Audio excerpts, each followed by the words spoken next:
Hello, everyone, and welcome back to the Successfully Balanced podcast. I'm your host, Aria, and today we are in a studio for the first time of this whole podcast, which I am so excited for. I'm not sure how it'll go, but I really hope that you guys enjoy it. So it's a new experience, but it should be good. But yeah, if you're new to this podcast, welcome. This is the podcast for ambitious women who really just want to go above and beyond in their life and really just build something they are so proud of. And yeah, really just be proud of themselves and go far, but also not burn themselves out in the process. So if you're new here, welcome, and if you enjoy this episode, I would love if you give it a rating on Spotify. It means the absolute world to me. It takes 2 seconds. Just go onto the Spotify homepage and rate it, ideally 5 stars. That'd be amazing. But also, if you can download it, that is like apparently the biggest metric that Spotify uses to calculate the success of a podcast. So if you download it, and you can undownload it afterwards if you're worried about storage, and then if you're on YouTube, if you like and subscribe and all those things, and if this podcast has changed your life in any way, shape, or form, then send me a DM on Instagram and just tell me how it's changed your life, because that would just make my day, make me so happy, and I would personally cheer you on. But yeah, let's get into the episode. So this one is 6 ways to get dangerously ahead in your 20s, which I feel is such a exciting topic. I've always been really ambitious and really hardworking, and I always just want to get ahead in the best possible way. And so if you are like that too, I'm so glad you're here, because this is the right episode for you. But before every episode, as I always do, I say one thing I've been doing to work towards my goals this week, and one thing that I've been doing to have more balance and fulfillment in my life. So if you guys have been listening to the previous episodes, you would know that I am about to launch my second business, Elevate, which is going to be a year-long program of community courses and coaching specifically for ambitious women who want to start doing these really big things in their lives, but currently feel like they are holding themselves back. And so I, this week, have been working so hard to film all the modules. Literally just been filming everything back to back. And it's been a lot of work, but I'm so excited for it. Like, I am so excited for it. We've got a couple of girls in there at the moment who have been winning so much since we got them in there. And so I'm so excited to share it with you guys. It will be launching June 1st, 2026. So if you're listening after that, you'll be able to join. I'll put the link to join in the description. Otherwise, you can join the waitlist if it's before then. But I'm just so excited for that. It's going to be so much fun and just going to be such a good vibe. But yeah, in terms of something I've been doing to have more balance in my life, this weekend it's going to be so good, because tonight we have a bunch of family friends coming over. And then tomorrow night, I'm actually going to watch one of my best friend's fashion shows, which is going to be so good. And then Sunday night, just a really chill evening with my partner. But yeah, overall, it's been a really good week, and that is just proof that you can achieve really big things, especially in your 20s. You can grind and also have fun. It doesn't have to be one or the other.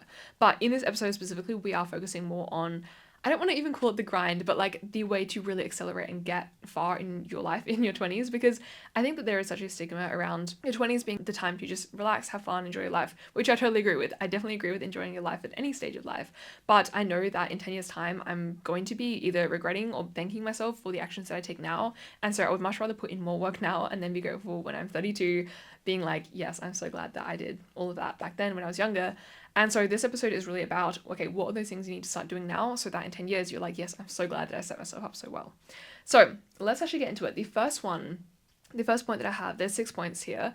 The first one is build your personal brand. Now, I know you have probably heard this in so many places, but for good reason, because building my personal brand has been one of the most influential and impactful things I have done in my entire life. Like, I wouldn't be in this studio right now if I hadn't done that, because building a personal brand really gives you such a big differentiator, I think, now, and especially in this online era. Like, a lot of it is online. But before you tell me like, oh, I don't really want to post content, like that's cringe or whatever, like, you don't have to. First of all, you don't have to. That's not the only way to build your personal brand. You can also do it through LinkedIn, through just like other ways that aren't just posting videos of yourself on social media, although that is a really good way, and I'll talk about that in a sec. But the other thing is just that, so your personal brand is your reputation, and being in this modern world, that is often your online reputation. So whether you are deliberately doing it or not, you are always building a personal brand. And so actually choosing to be intentional with it and choosing what you actually want to be known for and what the things that you want to be amplified in your brand, like, that is going to open so many doors for you, especially if you're trying to work yourself into or like up an industry. Having that reputation behind your name is going to carry so much more weight than just like a thing that you did a while ago. So building that personal brand is so important.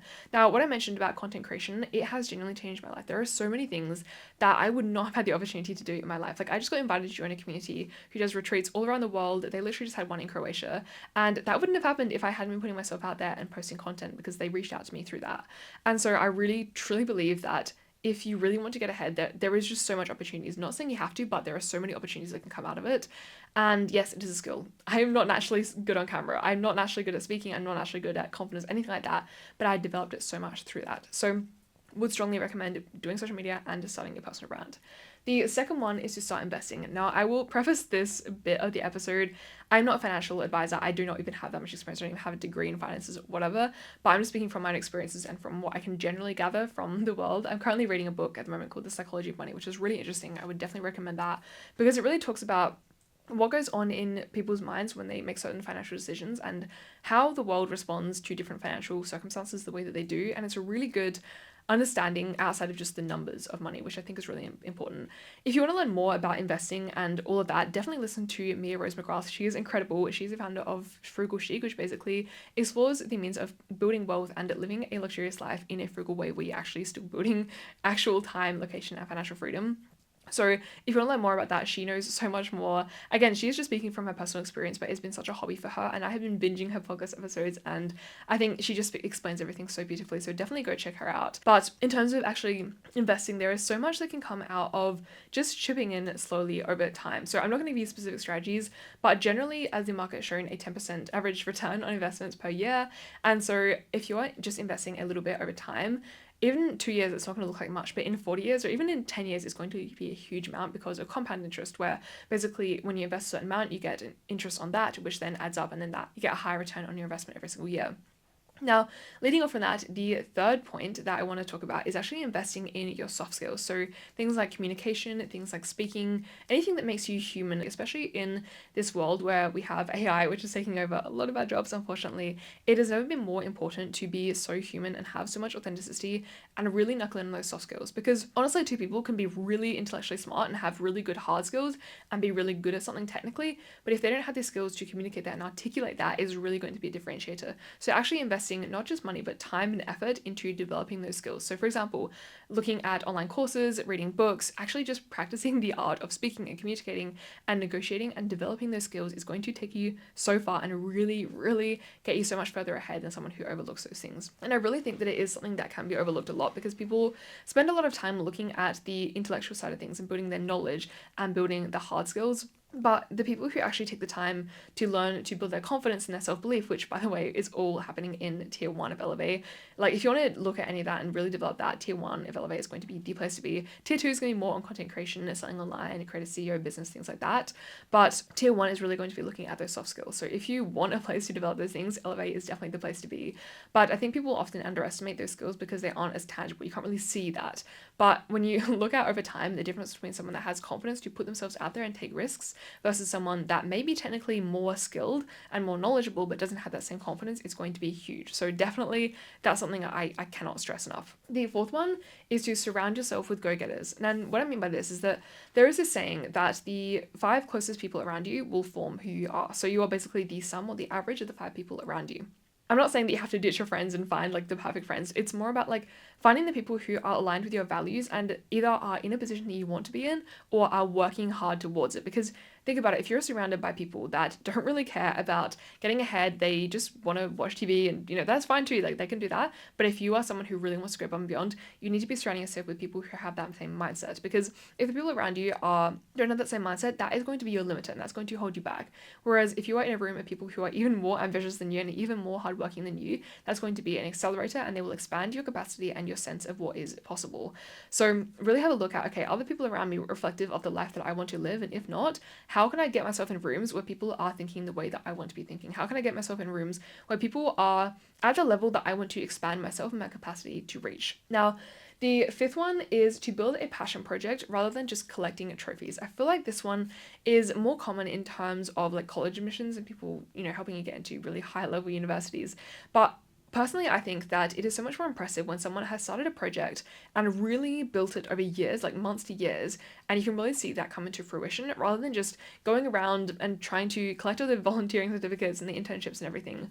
Because when you have put your effort into something that you really care about and for a long time, it shows that you have the stamina and the emotional endurance to have longevity with something and not just bounce from one thing to another. Because yeah, cool, it looks good on paper and on your CV and your LinkedIn to have like 20 different things that you've done, but if you really look at the depth of it, there is so much more depth and so much more there's just so much more behind, like backing behind someone that has created their own nonprofit, their own business, their own cause. It's just so much more impressive, I think, from an employer's point of view, and really just gives you those skills. Because something that I've learned as well with building my business is that I develop so much more personally when I'm working my business. Like the more that I grow, the more the business grows, and the more the business grows, the more I'm forced to grow to keep up with that. And so when you have your own project, you are forced to grow as a person so much more than someone who is just taking like every random job. Which, yes, that is still good for variety, and it's still really good to know what you like and don't like, so then you know what career you might want to go into.